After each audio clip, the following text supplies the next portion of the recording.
তিন দিন যাবৎ নিখোঁজ ইন্দ্রনগর এলাকার বাসিন্দা শরীফ মিয়া। আজ শরীফ মিয়ার মা এবং এলাকাবাসীরা 3 দিন অতিক্রান্ত হবার পর ছেলেকে খুঁজে পাওয়ার আশায় এনসিসি থানার দ্বারস্থ হয়েছেন এবং এনসিসি থানার পুলিশের কাছে একটাই দাবি, আমার ছেলেকে আমার কাছে ফিরিয়ে দাও। এ দাবিতে কিন্তু আজ উত্তাল হয়েছেন। আপনারা যে চিত্র দেখছেন এই মুহূর্তে আমাদের টিভির পর্দায়, সেটি আজ ইন্দ্রনগর এলাকার এলাকাবাসী এবং যারা রয়েছেন তাদের প্রত্যেকের দাবি, শরীফ মিয়াকে গত 3 দিন যাবৎ খুঁজে পাওয়া যাচ্ছে না এবং সেই ছেলেকে খুঁজে পেতে আজ এনসিসি থানার দ্বারস্থ হয়েছেন শরীফ মিয়ার মা এবং এলাকাবাসীরা সম্মিলিতভাবে।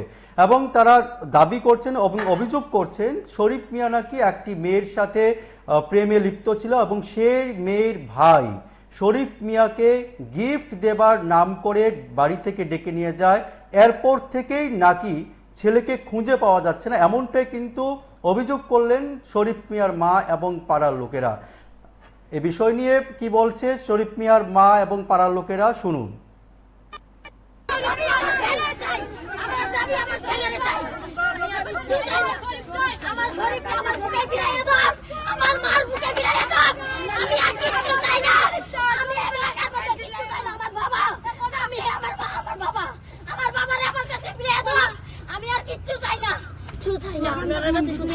আবেদন, আমি হের মা, শরীফুলের মা, আমি আমার ছেলের যাতে হেরে ফিরিয়ে দেয়, ওই ছেলেটার যাতে ফিরিয়ে দেয়। আমি আমার ছেলেরা ফিরিয়ে দিই, আমি ওই ছেলেরা কিচ্ছু করতাম না, আমি প্রশাসনের কাছে কিছু চাইতাম না যে ছেলেটার দেখতো কি মাইপিট করতো, আমি তো কিছু চাই না। আমার ছেলেটারে যাতে আমার বুকি হাই না দেয়, আমি তো হের মা, আমার তো 3 দিন ধরে আমার ছেলেটা 3 দিন ধরে ভাই আমার ছেলেটার সাথে আমি কথা কইতাম পারি না, খাইতাম পারি না, ছেলেটারে দেখতাম পারি না, আমার ছেলেটারে যাতে ফিরিয়ে দেয়। আবেদন 9টার সময় টাকা এনেছে, গিফট দিব কইয়া, গিফট দিয়ে গেছে, গিফটার দিছে না দিছে জানে না, মাও জানে না, বাড়ির মানুষও জানে না। তো ঠিক আছে, 10টার দিকে ফোন করছে নাই, 11টার দিকে পাইয়ে না, তারপর 12টার দিকে ফোন করছে, মেয়ের বলে কথা কইছে আমরা বাড়িতে কিছু দূরে যা তারা কিছু শুনছি কি, ছেলেটা তো নাই, এটা তো সঠিক সঠিক। আচ্ছা 3 দিন যাবত ধরে পাই না। তারপরে পুলিশে জানানোর পরে পুলিশের তরফ থেকে কোনো সুবিধা পাইছে না এখন, তার কারণে আজকে সবাই এখানে আইছি, জানতাম তারা কি কর। আমরা চাইতেছি সবাই মিলে হেরে যে আমরা হাতে তুলে, বা আমরা চাইতেছি কই আছে জানতাম খবরটা কি হয়েছে। আমরা সবাই এলে গিয়েছি, সারা পাড়া ডাক দিয়ে আমরা ইচ্ছা করে সবাই আইছি, সবাই ইচ্ছা করে পাড়া ডাক দিয়ে আইছি।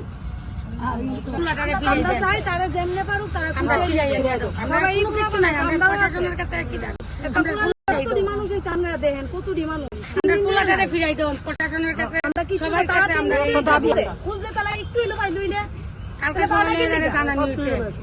পুলিশ আবার পারে না, এমন কোনো কাজ নাই, হাতাল থেকে তুলে না 3 দিন ধরে তারা যেমনি পারুক তারা খুঁজ যায় না, তারা আনে রাত্রে বাড়াই দেয়, তারা বাড়ি সকালবেলা আমরা দাবি না, আমরা শরীফকে ফিরাই দেব। আমরা এই যে শরীফ নিখোঁজে গিয়েছি, আমরা কিভাবে হয়েছে বাইর থেকে ঢাকায় নিল, এরপরে আর কোন খবর নেই। রবিবার রাত্রে আজকে 3 দিন হয়েছে ঢাকায় নিছে, মেয়ের বাড়ি কি করে ঢাকায় নিছে, কইছে একটা গিফট দিব, এই কথা কয়ে ঢাকায় নিছে। এরপরে তো আর খোঁজ নাই, পরে বাইক ওই বাইক দেখা গেছে, বাইকটা খবর করে আসছিল আর কি। বাড়ি কোনখানে, কার বাড়ি? ছেলের বাড়ি। ছেলের বাড়ি তো ইন্দ্রনগর, দক্ষিণ ইন্দ্রনগর।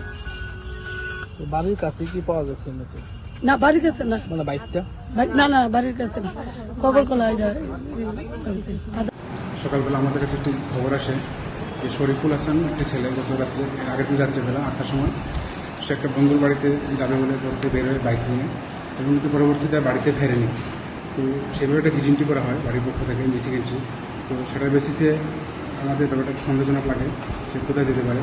তো সেই বেসিসে আমরা তার মোবাইল টাওয়ার লোকেশন এবং সে কোথায় যেতে পারে সেটা আমরা ভেরিফাই করে দেখছি, এবং সে লাস্ট কার সঙ্গে কথা বলেছিল বা লাস্ট কার সঙ্গে মেলামেশা করছে সেটা আমরা তাদেরকে আমরা থানায় ডেকে এনে জিজ্ঞাসাবাদ করছি এবং তাকে ট্রেস আউট করার জন্য আমাদের সর্বোচ্চ চেষ্টা করছি।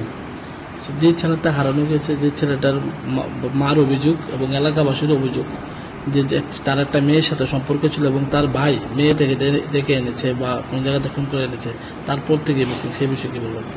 সেটাও আমরা যে ভাইয়ের বিরুদ্ধে অভিযোগ, ওকে আমরা থানায় ডেকে এনেছি, আমরা তাকে ইন্টারভিউ করছি এবং কিছু কিছু পেলে অবশ্যই আইনের ব্যবস্থা নেব। এই ঘটনা এখন অব্দি কতজনকে জিজ্ঞাসাবাদ চলছে আপনাদের? কতজনকে আনা হয়েছে জিজ্ঞাসাবাদের জন্য?